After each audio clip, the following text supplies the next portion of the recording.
Hello guys, what you're looking at is early representation of the DCS Updater GUI utility. It is a third-party utility not affiliated or supported by Eagle Dynamics. Currently it is a 1.6 megabyte exe file compiled within Visual Studio 2015. The utility itself will not prompt or scan for locations of DCS installs. Instead, it will use the DCS Updater exe contained within the same folder as itself. It was designed this way to allow mobility, so you can copy and paste the utility from your release to your open beta to your open alpha install, create 3 separate shortcuts with 3 different names, as well as take your DCS World installs with you to update from a remote location in case of internet constraints. The utility itself is still work in progress. Many things may change. The graphics behind the buttons, the shapes of the buttons, locations of the buttons, as well as the icons. Currently, the icons for campaign modules are just using the icons for the aircraft represented in the campaign. The utility was designed to help users that do not know how to use Windows command prompt or command line parameters to install or maintain their DCS World installs.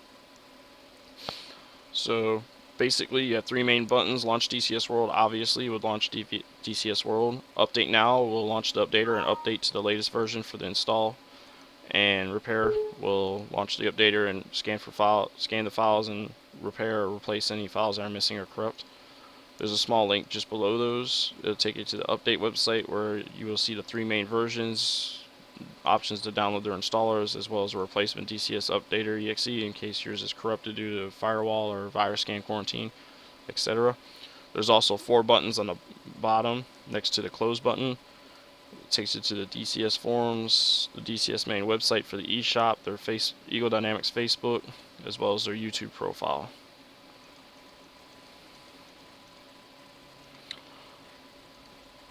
Alright, so basically the modules are sorted into sections. You have fixed wing modules, rotary wing modules, technology modules, terrain modules, campaign modules.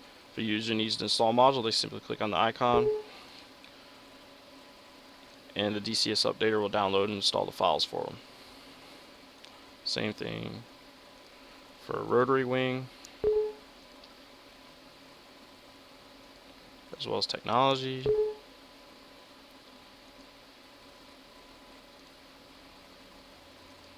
And campaigns as well.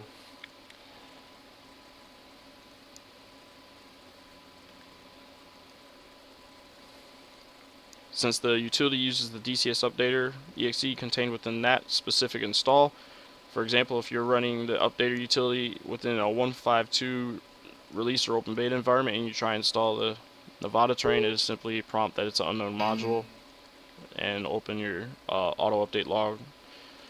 The help balloons actually list specific requirements, for example 2.0 alpha, NTTR terrain, or F15, and Flaming Cliffs 3 for the new campaign, which also does not install in 1.5.2. Users also need to be careful of specific install licenses. For example, the A10C has a normal or standard and a Russian license, as well as Black Shark has a standard and Russian license, as well as Black Shark Upgrade and Black Shark Upgrade Russian license.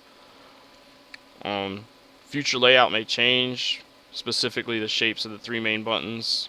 I did have buttons for the more advanced features, for example, switching between open beta and release and then back, but I removed those for simplicity's sake because it's not really recommended to switch back and forth between those.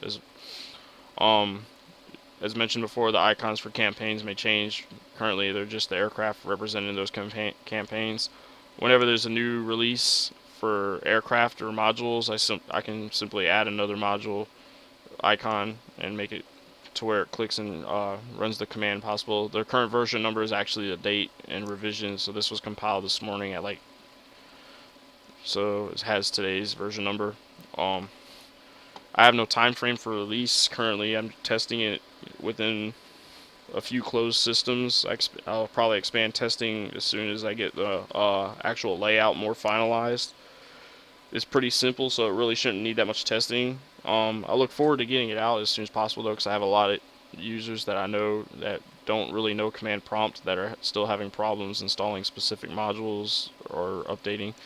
So having an interface for them to just be able to click a button and go is recommended.